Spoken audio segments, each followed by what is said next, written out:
The Skipping Stones Award is an award that is presented to adult authors, illustrators, publishers, and educators.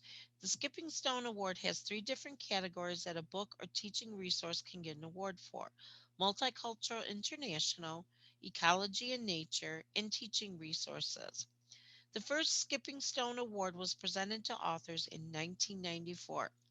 After they began publishing the Skipping Stones magazine, they realized that they also wanted to encourage the publishing industry as a whole to bring truly multicultural content into their children's books and teaching resources. At that time, there were only a few awards for multicultural, mostly African American books, and none for ecological books or for children. So they established the Skipping Stones Book Honor Awards. They did not feel it would serve well to have just one winner a year. They knew they couldn't possibly select only one book. It would go against the idea of celebrating multiple perspectives. So they honor and promote authors, illustrators, and publishers that excel at representing authentic, multicultural, and nature books for young readers as a way to encourage more multicultural material for children. The organization that sponsors the Skipping Stone Award is called the Skipping Stones Magazine. The founder of both the magazine and the award is executive editor Aaron Tokay. The first issue of the Skipping Stones magazine was published in 1988. The reviewers of the selection committee consists of students, teachers, parents, librarians, and their editors.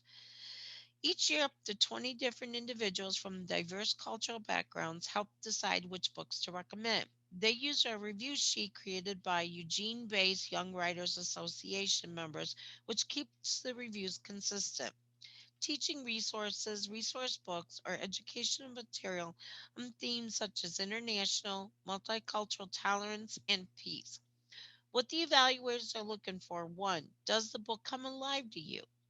Two, did the book help you understand or appreciate a culture? Three, did the book challenge or inspire you? Four, do you like the use of the language and illustrations? And five, does the information come from personal experience or does it seem authentic? Because this is a small nonprofit company, there are no award ceremonies. The winners are notified by email or by regular mail. Each winner gets a beautiful Honor Award certificate, Honor Award sales, free publicity, and a free copy of the Skipping Stones magazine, which lists all the winners for that year. This award has been given for 26 years and they are looking forward towards their 27th year. Along with the Skipping Stones Book Award, the Skipping Stones Youth Honor Award has been given since 2018. They also have 30 different types of contests that youth can enter, like the 30th year anniversary contest and the haiku contest. The books and teaching resources are submitted by completing an application along with a $50 fee US. The submissions are then judged in house by employees and interns that work for the Skipping Stones Company. This is author Matilda Perkins. She has won the Skipping Stones Award 3 times. The first time in 2008, Matilda Perkins won her first Skipping Stones Award was for the book titled Rickshaw Girl.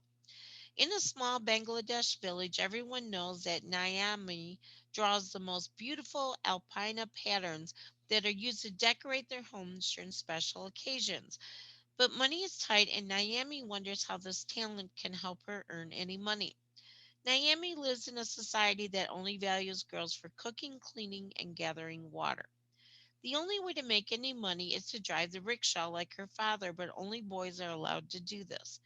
Education is very limited for girls, and families have to pay for it, so this is not an option.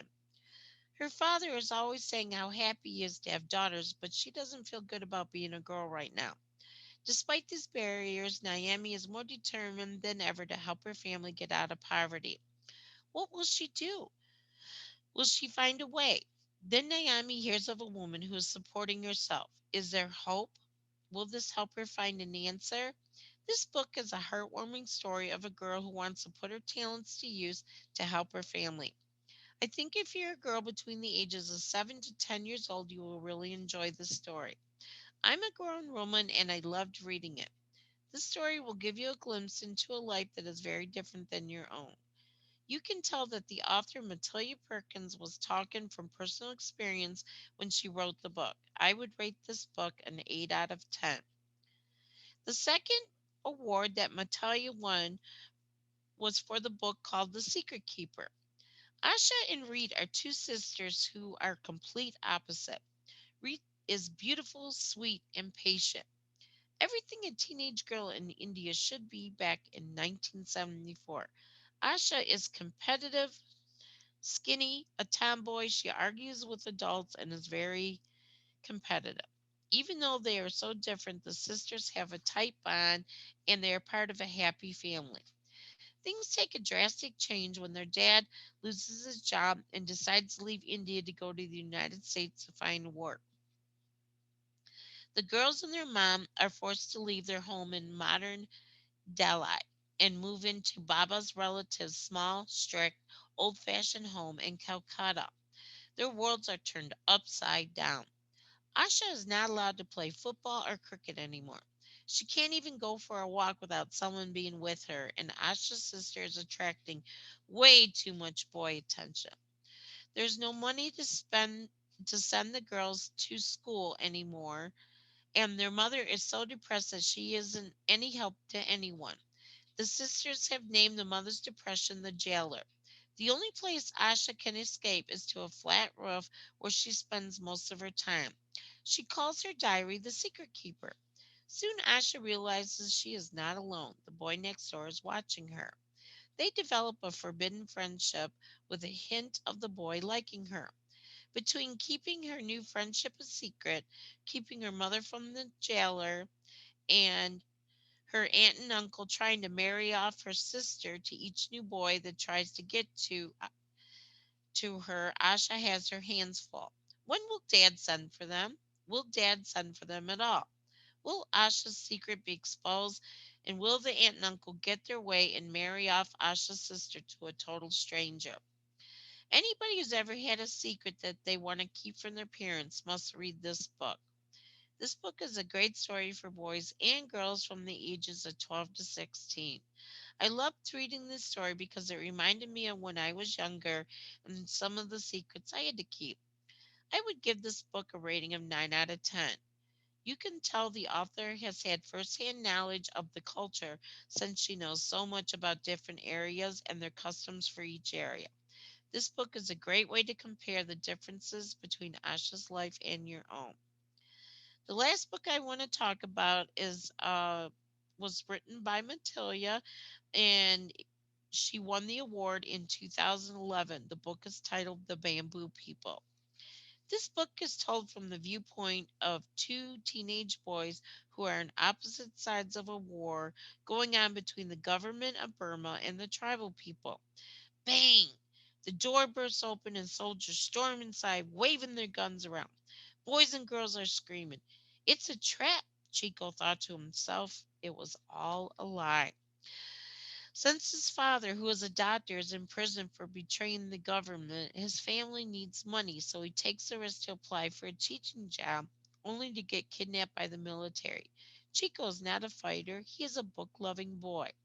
Tu Ray, on the other hand, wants to fight after he watched the Burmese soldiers destroy his Karnini family's home and their bamboo fields. Under such extreme circumstances, both boys change and a friendship forms between the two of them. Will the boys survive? Will Chico find his dad and save him? Will Ture find peace? This book is shows just how horrible war can be and how powerful a friendship and love can be, even in the darkest of times. War is not something I like to read about, so I gave this book a rating of 7. However, it was heartwarming to see how both boys, despite them being on opposite sides of the war, rely on each other to survive. According to the editor of the magazine, who I contacted directly, any library can purchase the medallions for a reasonable price. The medallions must be purchased to the winning books before they can be displayed. I have included the address and where to send the request to.